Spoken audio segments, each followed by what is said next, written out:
What does your latest report here mean for the Mets and Kyle Tucker? Well, I think it's good news for a lot of reasons. First off, when you're meeting with a star player like this, you have to be able to talk to them either in person or, face to face to let them know where you see the team going, the direction you're going. Why, for the Mets, why did you get off track here in 2025? What do you have in mind for the future? Some of those things, you have ownership, which is a huge asset. I know in Toronto, their owner doesn't really isn't a part of any of these type of meetings. It's huge, I think positive from the Mets side of things, so that ownership can sit there and back up what the front office is saying. In terms of intent, it shows your intent. Obviously, it creates the expectation level, I think, even within your fan base. So there's so many good and positive things. Especially in a winter that hasn't been positive so far. I think that, from the Mets side of things, this is a real good step in the right direction. Now they got to close the deal out. Yeah, Duke, you've been the one ray of hope here, feeding the Mets fans and Tucker together, getting the Mets involved with Tucker. So you mentioned it, they got to get him. So what will the Mets need to do to land Tucker? I think right now it's widely felt that the Blue Jays have the longer-term deal, and there's two short-term deals, Mets and the Dodgers. Well, you're not winning that if it's close or it's a tie. I mean, you're just not. That's the reality of the situation, and we already saw what happened there with Edwin Diaz there with the Dodgers. So I think if you're the Mets, and they have to be considering this. Do you up your offer? If the rumor's been 3 or 4 years, do you push it forward to 5 years? I mean, he's 29 years old. Had a 840 or so OPS with a broken hand for a full month. He played through that. He's been a plus defender up until last year. Last year, he took a little bit of a step back in the metrics, but he was I think a 30 combined DRS, defensive run saves from 2021 through 2024. So he's a rare 5-tool guy, and you don't have to pay 8 or 9 years. Let's say it's 5 or 6 years, whatever that number is, getting him into his mid-30s. I'm comfortable with it as long as, he's comfortable with coming to New York. And I think you don't know any of that until you have that face-to-face meeting. I love Kyle Tucker. Who wouldn't want a guy who's in the MVP race every year, who is putting up numbers that rival everybody else in the league, who can play defense? He has a Gold Glove. He's won a World Series. He has Silver Sluggers. He's an all-star caliber player. He's 5 tools, like Jim said. I think what I wonder is, what are the Mets' goals? Because, yes, you don't pass up a guy like Kyle Tucker. You don't. If you have the chance to get him and you can get him for the right number, you go and sign him. He can play left field. He can play right field. He can protect Juan Soto.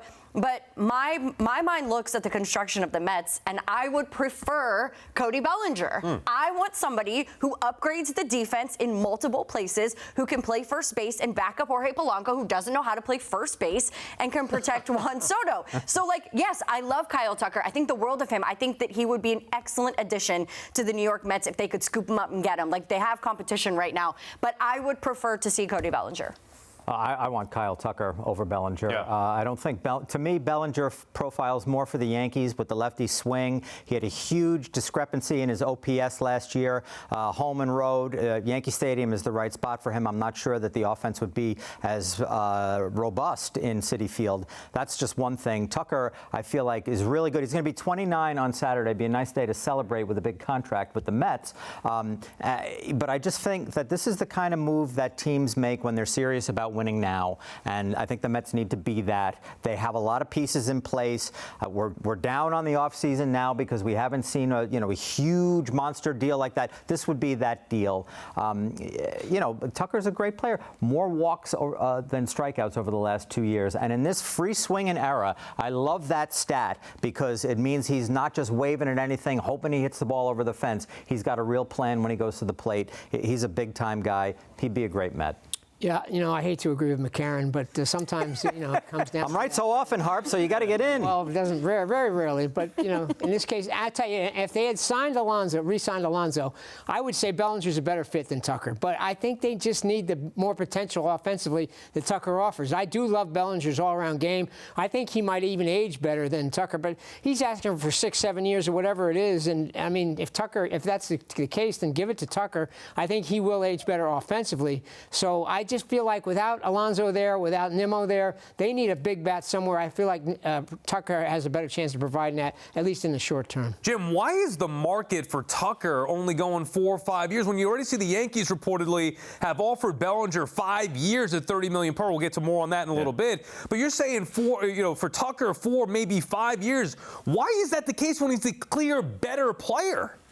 I think there's two reasons for that. It's been the injury in 2024, where he missed he was playing through it, but it affected his numbers. It was over a month where he played with a broken hand, and in 2024 he missed a lot of time. It was really a misdiagnosis. He ended up having a stress fracture in his shin that went misdiagnosed, so he missed a lot of the time. If you could look at those numbers, he had 23 home runs in less than half a season. So, I think that when you're out there looking for a player like this in the market, the injuries definitely impact a guy, adversely. And so sometimes you got to show you're going to be healthy for a full season. I'll say this, the impact that Tucker had, if you go back to the Cubs in 24, they were one of the worst in terms of runs scored and home runs. They were 12th in runs scored, 21st in home runs. In 25, with Tucker in the lineup, he was an 820 OPS, so his own contributions, but the lineup itself was 5th in runs scored, 6th in home runs. So his impact isn't just what he does in the lineup, but what he does on the rest of the lineup. That was only one addition that the Cubs made to that entire lineup. He will have a big impact there, and he doesn't have to be the guy. So that's the other knock. A little bit of a knock is he doesn't like to be the guy. Well, you know what? The Mets have two guys. They have Soto and they have Lindor. It's a perfect fit for Tucker to slide right in there.